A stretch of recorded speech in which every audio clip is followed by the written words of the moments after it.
How many times have you said to yourself, I'm going to succeed, and yet you keep coming up short? You probably noticed that high achievers with heart do things differently, but you just can't put your finger on it. You're curious about why high achievers accomplish more and have more satisfying relationships. It's because success is the result of your mindset and the consistent actions you take.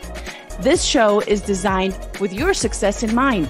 By revealing these powerful patterns of our dynamic individuals and guest experts, you can model what they do and apply to your future success now. Let's roll up our sleeves and get started. My name is Brigitta Hoeferle, and this is the Success Patterns Show. And that is right. Welcome, everyone. Here's the golden nugget. Success patterns are more valuable than ideas. Let me explain. Ideas, while powerful, require trial and error and a lot of time to put into action. Just think about manufacturing. First, you have an idea, then you have a proof of concept, then the working prototype, then small production batches, and then finally, full-scale production. This takes months, maybe even years, and you may have met some people who are collectors of ideas, but they do little else. Forget everything you've heard about ideas. You're not looking for ideas. You are looking for success patterns. Success patterns are different. Success patterns are better. Why? Success patterns are proven, have a logical sequence of steps to follow, have an action bias, and deliver consistent results. In this content-rich program, you're going to learn valuable success patterns. And today, specifically, as we have a special guest, today is all about growth through system, structure, and processes. Not like I haven't just said that. A system will produce what a system will produce, nothing less and nothing more. And the guest expert that I have today is an expert and has been an expert for this. And he has accumulated that over the last 30 years. He's in the real estate space. He has a deep, strong real estate industry experience, and he has used his understanding of economics and markets to grow significant enterprises. He's also an author, a speaker, a business partner. He's a new business partner in Recruiting Insights, a real estate recruiting company. And the company offers 3 products to real estate brokers and teams: Third Pool, Co-Recruit, and the hiring marketplace. We're going to learn more about that. But this man is so much more. He's a father of 3, a lifelong learner, a veteran, an adventure athlete. He has earned his master's in business in California State University and his bachelor's from Colorado State. He is an author of Upping Your Business. We're going to learn more about that. And it is enough of me, and I am super happy to welcome here Mark Johnson to the show. Hey, Mark, thanks for being here. Hey, thanks so much for having me. It's just a joy to see you again, and it's been a while, but it's always a joy to spend time with you. Yeah, same. I have been on Mark's show for many times. We've always had great value and great service to give to the listeners and viewers. Now, you are a co-founder of the company, what is it called again? Recruiting Insight. Recruiting Insights. And Recruiting Insights, as I said earlier, it's all about system structure and processes. And system structures and processes lead to productivity, do they not? Absolutely. So is productivity an art or a science? It's both. You know, the art of productivity, the science of productivity, it comes together. I call it leave nothing to chance. You know, those that you see that are on your show, the success patterns of those I've studied over the years, leave nothing to chance. That system that you talked about, the system will produce what a system will produce, nothing less, nothing more, isn't by happen chance or by default, it's by design. And so what I see the art of productivity and the science of productivity is proper planning. It's the secret to peak productivity. Proper planning by leaving nothing to chance with your systems in place. You say we could end the show right now because people just need to plan in order to get productive. Is it that simple, Mark? Well, I think it is in some ways, because if you and I aren't happy with our results, I say be soft on ourselves, be soft on the people, but be tough on the system. Right? Ooh. The system's going to produce what the system produces. And when we look at our system, through proper planning, through proper review, then the results are going to change. So I love what you just said. So it's up to the leader, it's up to the people in charge to create those systems. Because, you've been in those businesses where people, leaders, HR specialists get frustrated with the workers, with the team, because they're not producing.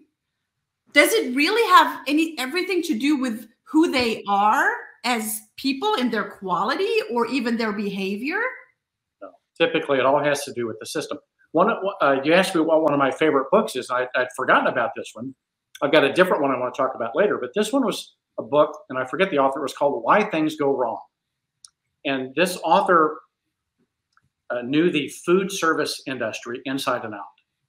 And what he wrote about was one of my first jobs that I ever had in high school. I worked for a founder of a Wendy's franchise. And this book, Why Things Go Wrong, spoke specifically about a fast food outlet that if your goal is to have people go through the takeout drive every 1 minute, but you put a big obstacle in the middle of the path where the workers can't get through, well, whose fault is that, the worker or the leader? Right? So the leader is the one who did the layout of the store and how things happen, not the worker. So yeah. I want to highlight something really quick because we're both from the South, and during the pandemic, the food industry or the takeout food industry has, I don't know, quadrupled. I don't know how much. I don't know the statistics. But one franchise really stood out, and that's Chick-fil-A. Now, for the ones that are watching from the North or from the West Coast, I'm sorry, you guys. But Chick-fil-A really stood out in upgrading their process, their automation. And it was, I had someone on the show the other day, and it was, I think, their neighbor's son who came up with the idea, right? He wasn't yet in a leadership position, but he had the idea of what if we do it this way? And then they adapted it. Mm-hmm. And I'm pretty sure he's now in a leadership position.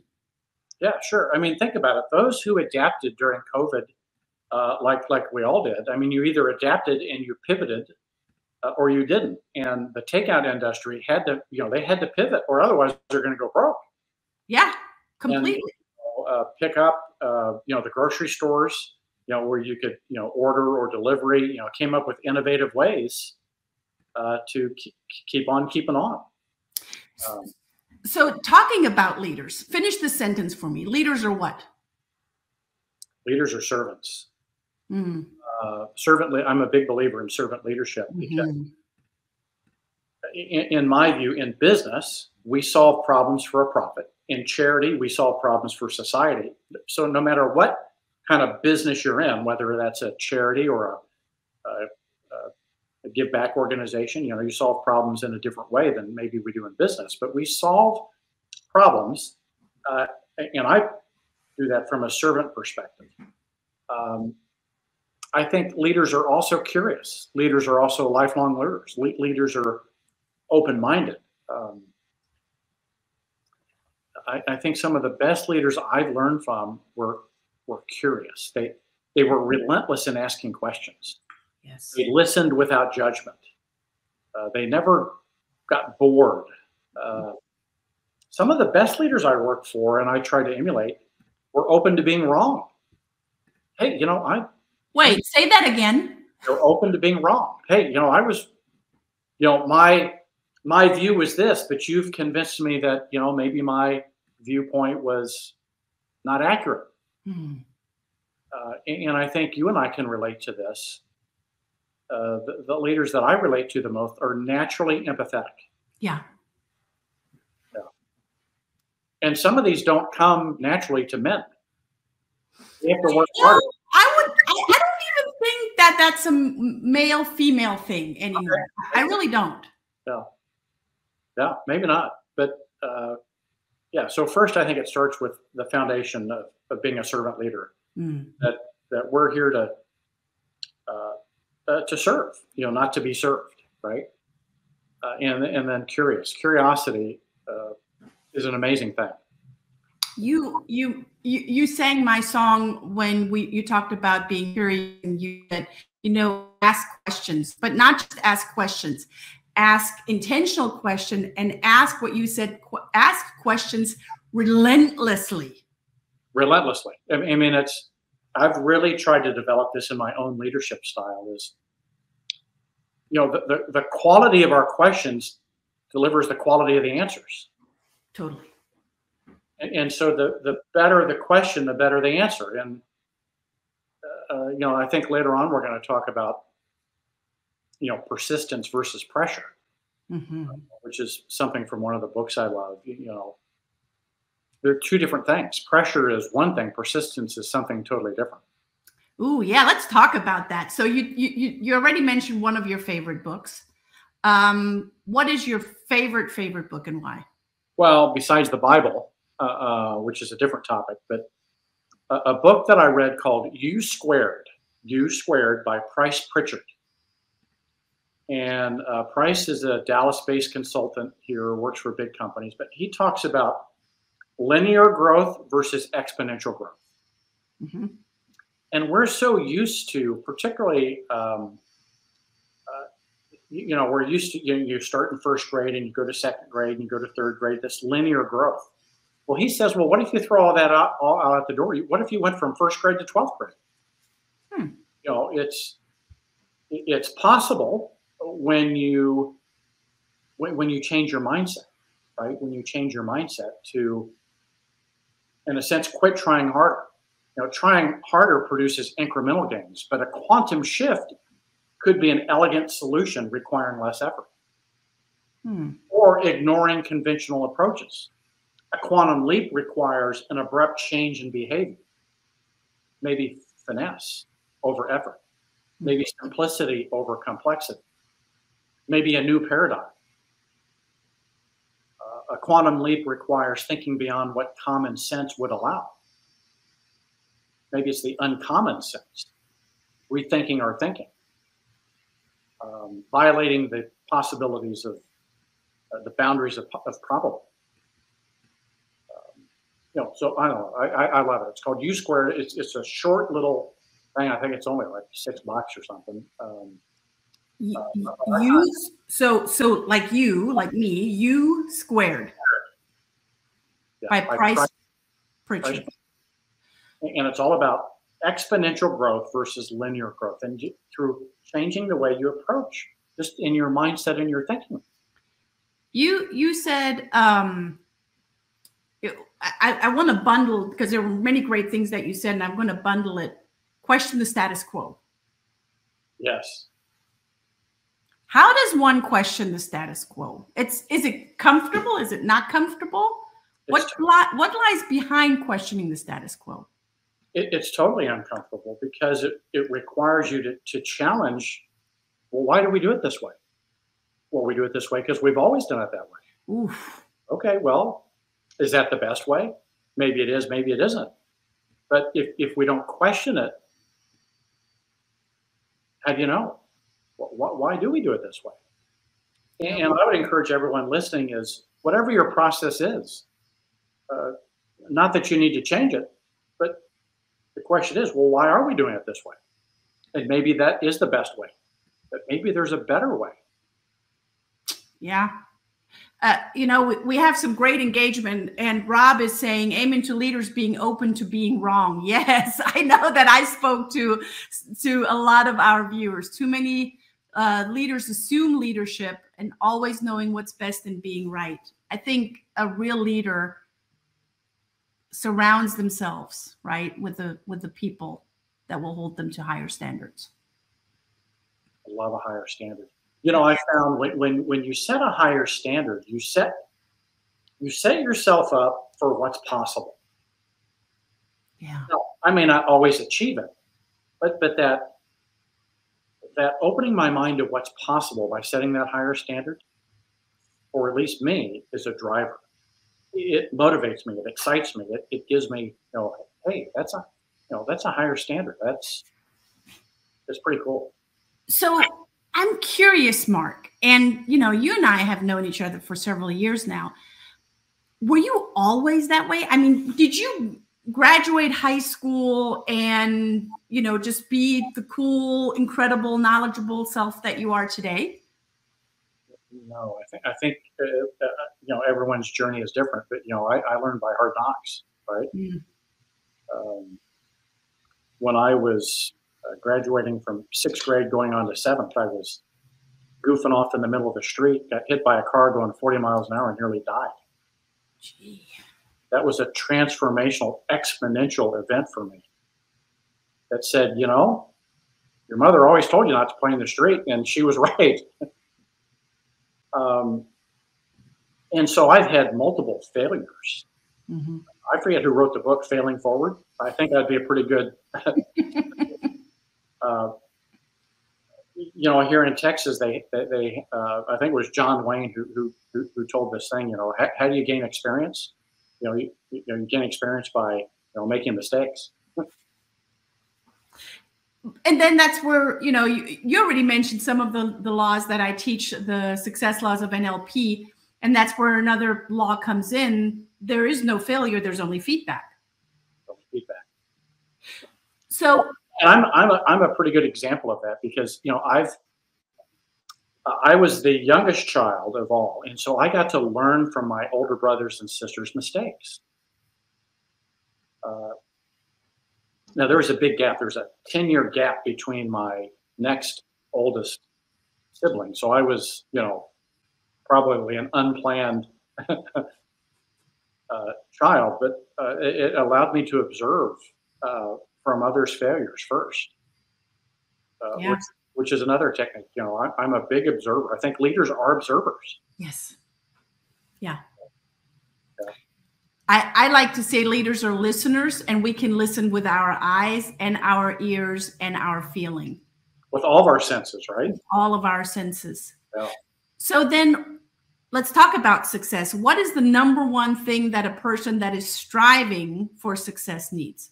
What do they need? Well,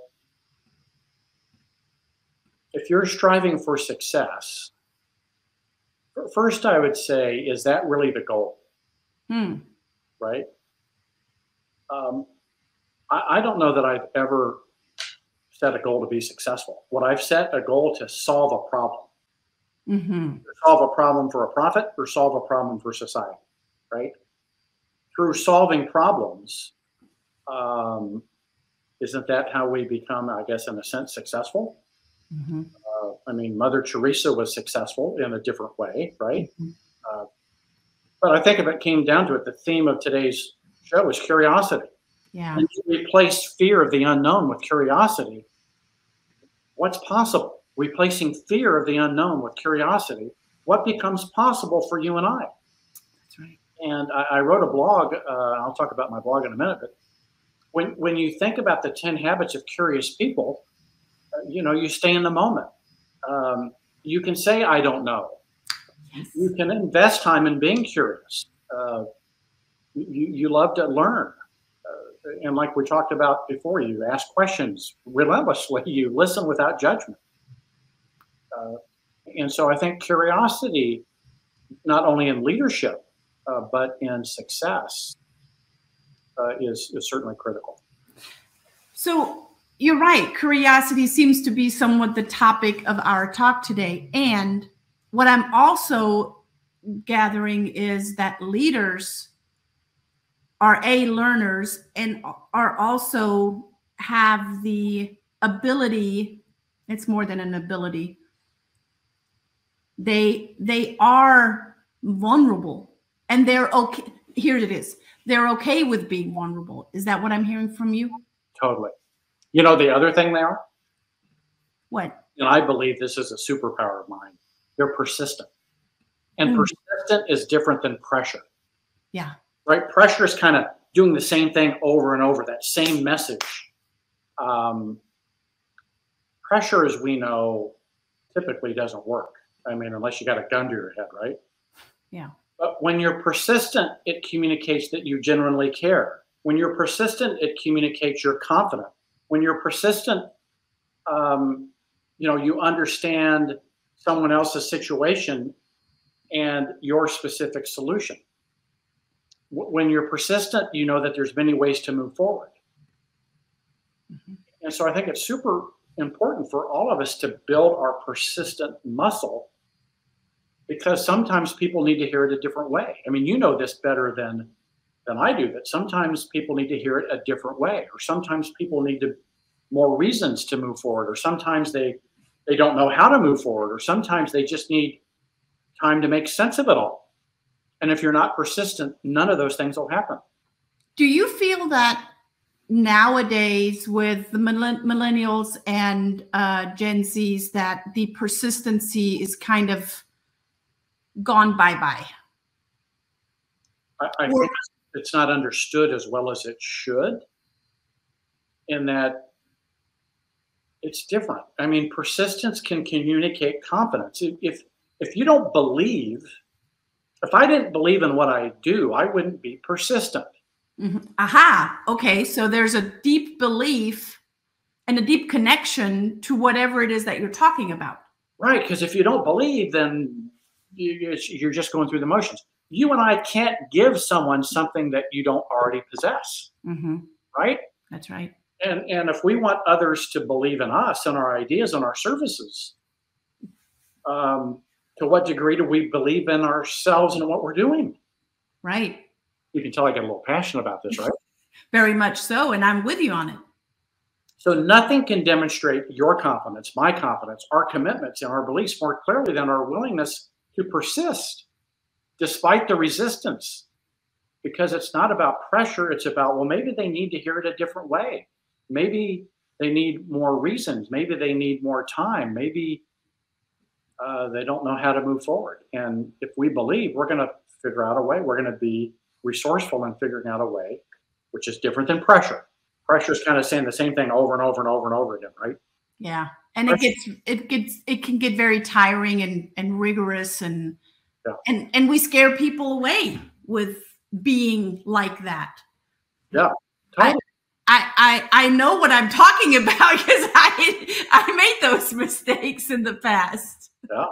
Well, you're an expert at this, and I'm inspired by your teaching and coaching and training in this area. Yeah. We can all increase our understanding of persistence.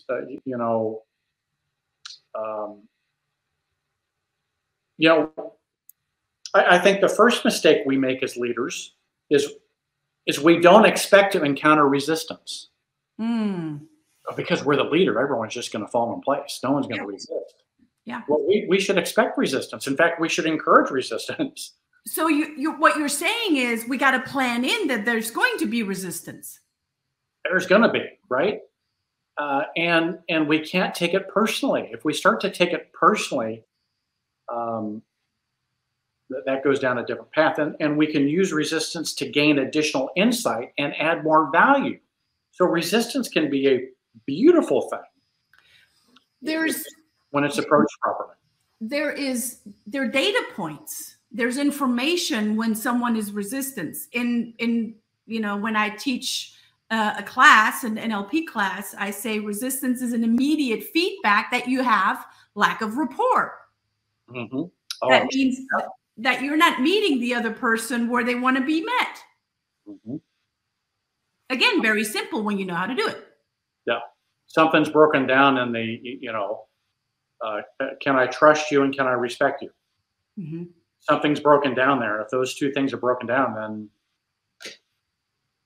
trust and respect is really a foundation, correct? That's right. Absolutely. Yeah. And so many people nowadays teach it. Oh, you just got to know, like, and trust. You got to build that know, like, and trust factor. Well, that's all hot air if you don't know how to do it. Yeah, there's ways to do it. One of them is really listening, isn't it? Isn't it being a better listener can build trust and rapport? Well, only when you know what you're listening for, so you can then speak it back out. Got it. Yeah. Yeah. Cool. I had a mentor many, many years ago, and he taught and talked about the millionaire mouth. You know, T. Harv Eker taught the millionaire mind, and this mentor of mine talked about the millionaire mouth. And I said, well, the millionaire mouth is worth nothing if you don't have millionaire ears. If you don't know what you're listening for, you can talk all day. Love it. Yeah. So that's worth the whole show right here. Oh yeah. Oh, I can talk on that for days. You're a very value-driven person. Yes. You're a very kind-hearted person. That's how I got to know you. Where do you draw the line? What is your non-negotiable? Tolerance. Ooh. Tolerance is different than acceptance, right? Mm-hmm. And in my view, they're two different things. Tolerance is different than acceptance. Somehow we've lost that if you and I disagree on something, we can't be friends or we can't be business associates, you know, that we have to demonize each other because we have some different idea. Yeah. You know, a couple of the people I respect, Ruth Ginsburg was a Supreme Court justice and Anthony Scalia was one, and they could not be politically further apart. Right. Yet they would go to the opera every New Year's Eve together. Yeah. They became, I don't know if they were best friends, but they became close friends and associates, even though they were politically polarized. Yeah. But they knew they had different philosophies and different ways to approach, but that didn't mean they couldn't enjoy the opera together, which was something they both enjoyed. Mm-hmm. And so I think we've lost something, and I don't know how to solve it, but it's in my mind of we have to demonstrate tolerance is different than acceptance. Yeah. I love that. I love that you brought up tolerance in that example, that story. And I think you already said it, what the answer is or what the secret is. It's finding common ground. And when we can focus not on how we are different, but how we are alike, mm-hmm. Now we can we don't have to see eye to eye. I mean, sometimes I don't see eye to eye with my husband. Happy Valentine's Day, all of the couples out there. And that's okay because we still have so much in common. But if we only focus on the things that we don't have in common, then that's going to get bigger because what you focus on expands. Exactly. It's almost like we need to bring back somehow the rigors of debate, intellectual and emotional parts of debates. Mm-hmm. I mean, real debates, like, you know, let's debate whatever this hot issue is. And people have different views, but having that debate in a civil way is so powerful. Mm-hmm. That would mean there needs to be very clear agreements and boundaries in place, and they need to be enforced. Yeah. Mutual respect, right? I mean, and tolerance. Yeah, it's you know. So anyway, that to me that's a non-negotiable. Yeah, love that. Yeah. We're already almost at the top of the hour. Time flies when you're having fun. This was an incredible show. I know people got a lot out of the show today, Mark. I know I did. I really thoroughly enjoyed our conversation. How do people get in touch with you, Mark? Well, they can get in touch with me through LinkedIn, which is an easy way. I think I have an email address here they can use. I have a PDF of my book, Up in Your Business. If anybody would like to reach out, I'd like to provide that as a gift. It's the PDF version versus the Amazon version, but I would love to give that as a gift. But you can connect LinkedIn or through my email address. So, yeah, go ahead. Yeah, so linkedin.com/Mark-Johnson-359116, or just look for Mark Johnson and look for his picture. I mean, that's the easiest way. Yeah, there you go. You'll find me on there. LinkedIn's pretty easy. Yeah, or go to coach.mj@icloud.com and put in the subject line book or the Success Pattern Show, and Mark's team will send you his book. Before I let you go, Mark, you let me bring myself up here again.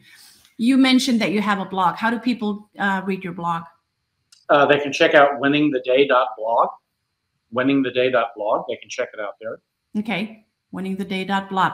So guys, get with Mark Johnson, Recruit Insight. Thank you, Mark, for being on the show. Your last thought for today. What's your last thought? My last thought for today, if I could put one word in a capsule to tell the future, to tell someone in the future, it would be, there's 3 decisions that each of us make: what to focus on, what meaning we attach to things, and what we do in spite of the obstacles we face. And we can be bitter or better. You know, what can I learn from this, or why me? And I'm going to do this until I get better or quit. So what we focus on, meaning we attach to things, and what we do in spite of the obstacles we face. That's the message I'd put in the future. Thank you so much for that. Thank you guys for watching. Tune in again next week, same time, same place, to the Success Pattern Show. Get with Mark Johnson. Until next week, ciao and bye for now. Thank you for tuning in, and you will notice opportunities to apply success patterns daily while eagerly anticipating next week's content-rich success patterns.